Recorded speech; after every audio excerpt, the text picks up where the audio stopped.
Hey, it's Kate back at you with another episode of Infinite Love. T minus 2 weeks tomorrow. I don't normally do countdowns, but let me tell you, I am ready for this countdown. Not because it's 2 weeks till my last episode, but I'm off for a month. I can't believe it. Season 4 is coming to an end, but we'll talk more about that next week. Right now, my T minus countdown is I'm ready. I'm ready for my upcoming surgery. I am ready to breathe again. I'm ready to feel like myself again. I'm ready to feel realigned to my body. So I know I shared a little bit here and there about going to the doctors before my trip, after my trip, finding out that I had uterine fibroids, and I am only getting bigger by the minute. When I say I am mirroring pregnancy, I am mirroring pregnancy. Last time I was at the doctor's, he basically said I was 24 weeks. I'm probably about 26 weeks now. I just went to breakfast with a friend, and I told her I hadn't seen her in a while, probably almost a year, and I said, brace yourself. I'm looking a little different. Everyone at work, they're used to it. I mean, there's no hiding it. I have no clothes to hide it. I'm not go out and buy maternity clothes to cover it up. It is what it is, and I am embracing it. I have to. You can't hide it, and I'm not going to sit there and feel uncomfortable in my own body. Even though I feel uncomfortable, I'm not going to allow it to make me uncomfortable in my own body. So, majority of my friends have all been pregnant. And those that have, who see me, they're just like, good God. But the best conversations I have as of late are how amazing my friends, my colleagues, my support group, my closest peoples are when they say, I am so ready for this to be over for you. And I know that they mean so well, because as energetic as I try to be at work, as energetic as I try to be in life, I'm obviously not the same person, because I'm out of breath the majority of the time. My insides are basically just all being smashed by these fibroids. And I'm grateful. And you're going to think weird, but I am grateful. I'm grateful for the experience of what it does feel like to be pregnant, honestly. I mean, I look the part. I feel the part. Why not pretend to play the part?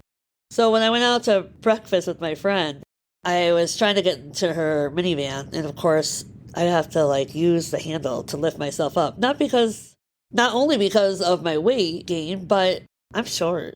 Let's not play games. I mean, I'm short and I'm 44 years old. Not as limber that I think I am sometimes. So I was like, ta-da! I'm like holding my belly. And her face drops. And she's like, wait, what? And so, of course, I got to play along with this. I'm like, yeah, 25 weeks. Like, I told you I had a surprise. She goes, and she's... her look was priceless. And she's like, oh my God, congratulations. But I have so many questions. And I was like, oh God, she really believes me. I'm like, okay, I'm just kidding. I explained the whole story. I'm like, there's several uterine fibroids, and I just had a biopsy, so my doctor said there's actually more growing, and they're just growing and growing and growing. And even my doctor cannot wait for me to have these removed, because he knows that this must be so uncomfortable. I'll backtrack to the biopsy in a minute. So we're laughing about it, and I'm telling her, and I'm describing the whole scenario, and she's like, oh, good God, how are you doing that? And, she has several kids of her own, and she's little, tiny like me, so she knows the feelings. And I told her, I was like, this is crazy. I was like, I can't even bend over to tie my shoes at times. I'm like, it just gets worse, especially when I'm on my period. Like, it just gets worse. I'm over it. So we're laughing. We're having a good laugh about it. And, she was telling me if I needed anything. She only lives a block away. If I needed anything, she'd come over. I said, no, my mom is going to be great. She's coming over every day. I took off a month of work, so that'll be, I guess, refreshing to have a whole month off. Not that the recovery sounds amazing, but honestly, I just had emergency hernia surgery during the pandemic. That was horrifyingly painful for a hot second. So I'm just hoping it's all the same, and then I bounce back quick. That's my mentality, and that's what I'm going to go with. And honestly, I have to feel so much better than how I feel now. So I'm not just thinking of the day I come home and how painful that is, but I'm thinking overall, in the long run. that I am going to feel so much better, that I am going to be back on my feet, running and working out and doing everything I want to do and matching my high energy to my physicality, to my body's energy. So I can't wait to feel fully aligned. That's my excitement. So yes, even though there's a negative, I'm taking all the positives with me. And here I am, out of breath, which explains my entire year of episodes where I kept talking about how I'm out of breath, not knowing that my organs were getting crushed, that my intestines were getting pushed up to my lungs. It's great. You women, seriously, I'm going to tell you over and over, women are rock stars. Men, you cannot. If there are men listening, you do not have the audacity to ever make judgment on women and their bodies and what they go through. Because my God, women got to do this for 9 months. I'm over here just struggling, just trying to just stay afloat. I probably would float right now in the water with this belly. But yeah, so here I am, trucking along, living large, no pun intended. And this past Thursday, I had a biopsy, and that was probably the worst experience of my life. I had to go through this whole prep work. Not going to share too much because you don't need to hear it. But I will say that my inner child wounds, my trauma, was re-sparked because just of the numbing that they had to give me. My fibroids are so massive that everything was in the way. And every time he would move my fibroids over, it pushed on another organ. And so when they gave me the shot, it literally was felt in my spine, then rose to my head, my face went numb, my ears went numb, and I was literally having an out-of-body experience. And the tears just flowed, and I just screamed. Mother, finish the rest of the sentence. And I felt so bad, but I didn't have time to feel bad because the pain and the trauma and the out-of-body experience, I didn't know which one to deal with first. There was so much to deal with, and I was just trying to stay balanced and trying to figure out what just happened. And knowing that I had to prepare myself for shot number 2, and it was the same pain, except for I didn't have the out-of-body experience. I just screamed and cried, and then I just did my deep breathing. And that's when my doctor told me, he's like, when is your surgery? I'm like, September 3rd. He's like, okay, I am so happy to hear that. I'm glad you chose a sooner date because this needs to come out now. And I'm grateful I did that because honestly, I really contemplated waiting until Christmas break. What was I thinking? I probably would have been 36 weeks pregnant by then, with my fictitious gremlin growing inside me. There's no way. There is no way. So, yeah, here I am, ready to burst at the seams. But I'm already week 2? Week 3. Week 3 into work. And this is what's blowing my mind is week 3. Granted, week 1 is all meetings. Week 2 was the first week of students last week. We're in week 3. And we're trucking along, we're moving things as fast as we can with the limited energy any of us have. I'm trying. I'm really, really trying. I come home and I'm useless. I mean, I thought I was just aging, but man, no, I'm useless. And it takes every ounce of me to motivate myself. And I know this goes around for everybody because anyone I talk to who isn't carrying a gremlin says the same thing. I think it's just that being off of work and then you go back, you're just drained. But I've had all this energy. That's why I don't align. I have all this energy. I want to do so many different things and I can't. So it's I don't know which to deal with. So I just sit in my couch and I'm like, okay, I'm cool. I'm relaxed. I'm ready. And I get nothing done. But today I had to do this. I had to start my podcast because I did not want to be up all night editing. Because let's face it, I would not be up all night editing. So here we are, living life on a Monday night, ready for bed. Can't wait. What about you? What are you doing over there in the world? How's your week going? How's your life going? I want to hear about your life. In fact, that is what I'm probably going to start doing next week before I say my goodbyes and my thank yous and whatnot to close out season 4, which honestly has been the craziest, wildest season I've had. I've loved every part of this season. I've learned so much through this season. And I've really experienced life through this season, taking my podcast on the go. It's been an adventure, and I kind of think I'm going to continue this. And I know while I heal over the month's break, Normally I would love to, get a head start, but I know that probably won't happen. I'm going to really dive deep into what my goal is when I return to season 5, before closing out another amazing year. So if you have any suggestions, feel free to hit me up with an email, a message, a text message. When you click on to any of my links, it's the first message that pops up is it'll say, click here if you'd like to leave a message. Do it. I ask, do you have any suggestions or ideas or questions? Hit me up with those messages. I love when people share.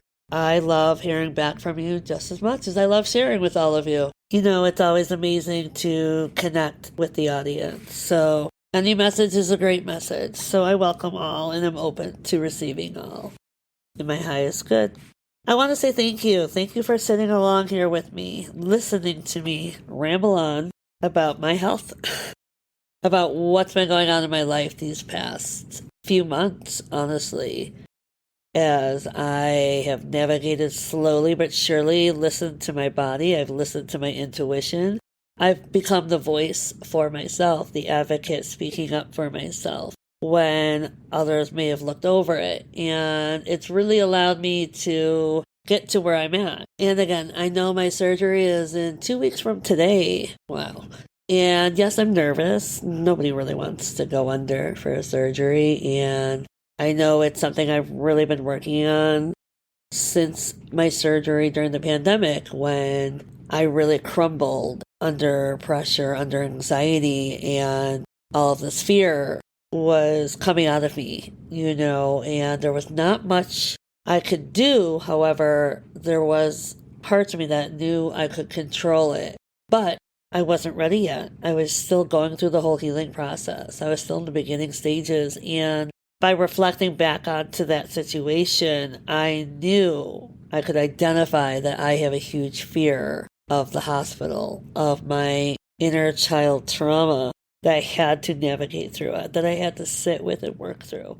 And I've done a lot over the years. I've really come a long way. So I don't have that much anxiety built up.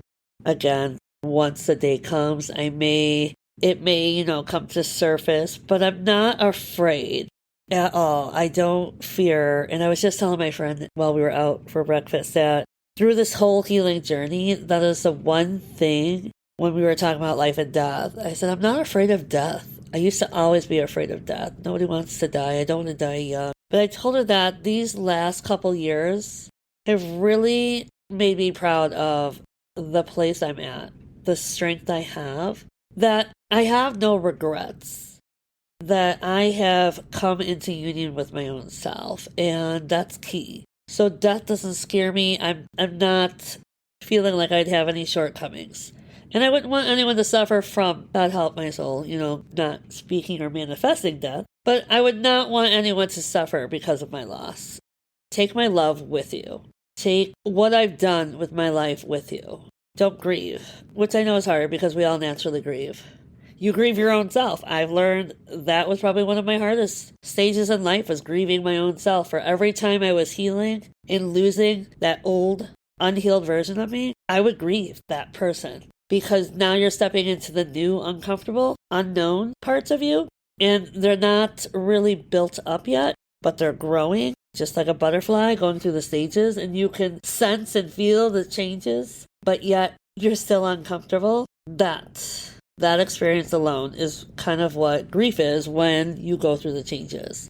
And it's uncomfortable, and there's anxiety, and there's moments of loss of breath. Like you want to run from your own self for a hot second. And then you realize who you are. And each time you go through this process, these changes, you come out brighter, stronger, healthier version of you, your most highest version. So that's where I'm at. And my friend was really proud of me for that, because that's a hard conversation to have with someone. You just don't, most people don't want to talk about that. Most people can't. And I get it, and I understand it, and I respect it. And we were at a place where we could talk about it, and she was proud of me. And it was nice to hear such reaction back, versus judgment. It could have easily been a judgment, and she didn't. And I really enjoyed talking to her because we we're very open, we're very honest, we're very vulnerable, and we're real. We're about as real as you can get with each other because why hold back? Why sugarcoat? Why lie? It is what it is, and this is how far we've gotten in our lives. So why hold back? Let's put it all on the table and just be. And I hope people out there have those friends like that. We have multitude of friends in our lives, and they all come in different sizes, shapes, forms, packages, energies, loves, lights.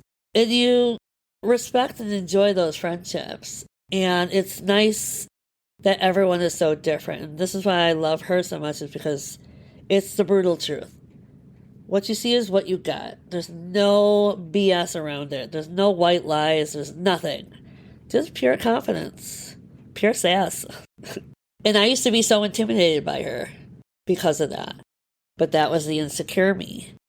Facing the mirror, a reflection of what I desired to be. Confident. Standing in your power. And she did that at such a young age. So now it's nice because we mirror that back and forth to each other. And that's growth right there for me. And I'll take it. And I'll run with it. And I'll never turn back from it. So thank you again for another amazing, amazing episode of Infinite Love with Kate. Have a beautiful, beautiful day. And remember to love yourself, love your body, love your light.